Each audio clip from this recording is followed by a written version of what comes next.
Hi, welcome to RawSangan. Today I'm going to bring you a Fluffal deck profile. I won my Yu-Gi-Oh deck with this list. A lot of you guys has been asking me for a list. So today I decided, I have some free time. Why not make a Fluffal deck profile? So I played 3 Fluffal dogs. This lets you search any Fluffal monster or a Fluffal Savers. I played 3 Fluffal Bears. It lets you set a toy vendor from the deck. And also, if you summon him, you can tribute himself and grab a poly from the graveyard. But you can only activate 1 effect per turn. I play 3 Fluffal Wings. This is probably the best card in the deck.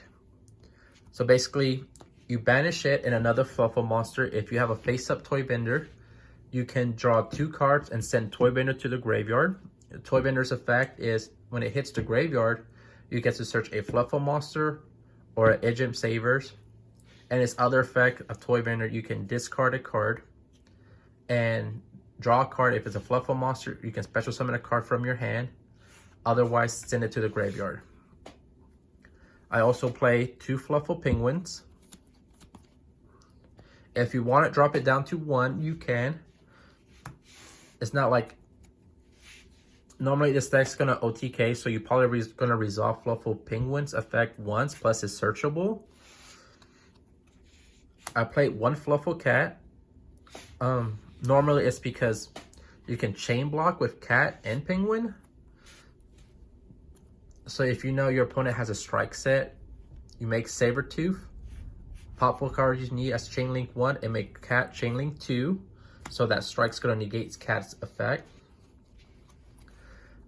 I play 1 Fluffal Owl. He's probably the least important Fluffal in my deck.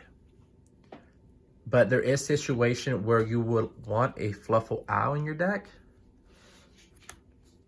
And its effect is, when it's summoned, you can search a polymerization, or you can pay 500 life points and basically fuse from your hand or field. But that effect is not on summon. You can only activate 1 effect per turn. I play 1 Fluffal Cheap. Basically helps me link climb. And also, if my opponent makes me go first, it helps me bring back Shane from the graveyard. So basically, if I'm going first, my field's gonna be a Fluffal Cheap, a Fluffal Cheap, and an Agent Chain. So when my opponent clears my board, I can activate Chain's effect and grab another Fluffal card from my deck. So talking about Chains, I played 3 of those, and I played 1 Agent Savers.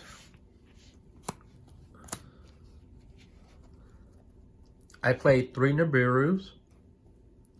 Like I said, not a lot of players play around Nibiru's. Well, not a lot of the newer players and unexperienced players, they just play with no conscious. So you can break the board pretty easy with Nibiru. Plus this deck searches and draws so much when you go first, more likely you will end up with a Nibiru in hand.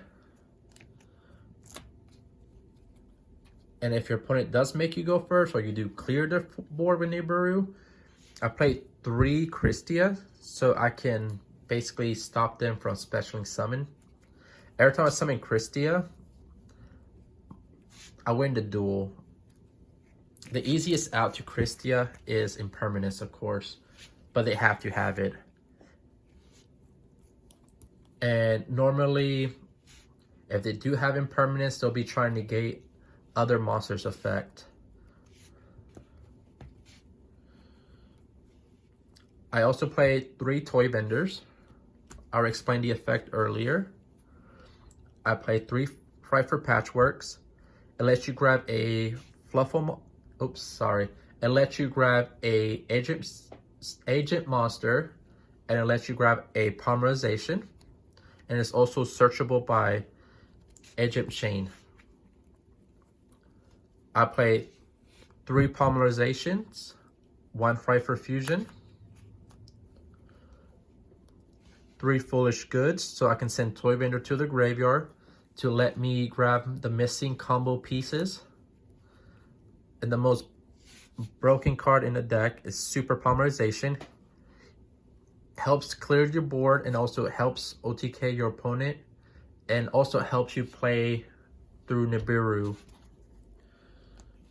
So a lot of times I like to do is summon, clear the board, have a Frankfurt monster on the field and a Fluffal monster on the field, enter battle phase, so it'll be your fourth summon. So in battle phase, you attack with your Frankfurt monster and whatever Fluffal monster you have, activate Super Poly, fuse away the 2 monsters you have on the field to make Sabertooth. Sabertooth's effect lets you grab a Frankfurt monster from the graveyard and special summon it. And majority of the time, that will be game. And I play 2 Sabertooths, 2 Frankfurt Kraken. So Kraken has 3 effects. You can send a card on your opponent's side of the field to the graveyard. But if you activate that effect, that copy of Kraken cannot attack your opponents directly. So normally when you summon Kraken, you activate this effect, make a Sabertooth, bring Kraken back, and now that Kraken can attack your opponents directly.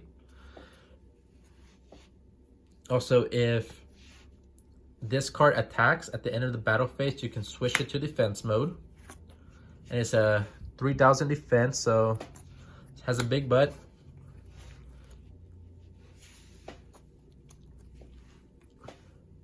Okay, so Frankfurt Tiger basically destroys cards, as many cards you use to make him.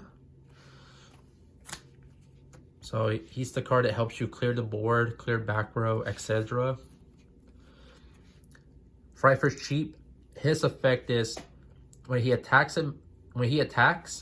your opponent cannot activate any card effects until the end of the damage step. And when this card gets destroyed by battle or by card effect, once per turn, he can come back and he'll be 800 stronger. 1 Frankfurt Wolf. This card is not necessary. I just have it in my deck because I like it. And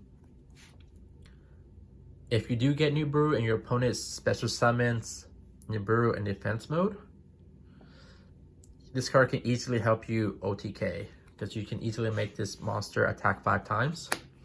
So basically its effect, you can attack as many times as many materials you used to make them. So here's my Super Poly targets.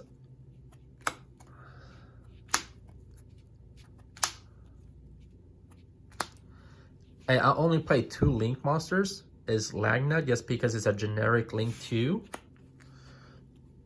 And Appaloosa. And here's another card that you don't need in the deck. If you can swap it off for Borosword if you like.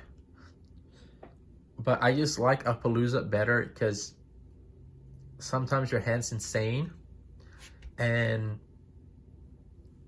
you want to make Appaloosa and do other stuff, and Appaloosa protects you from Nibiru. So that's basically my deck profile. Just like and subscribe to my channel. And other than that, you have a good day.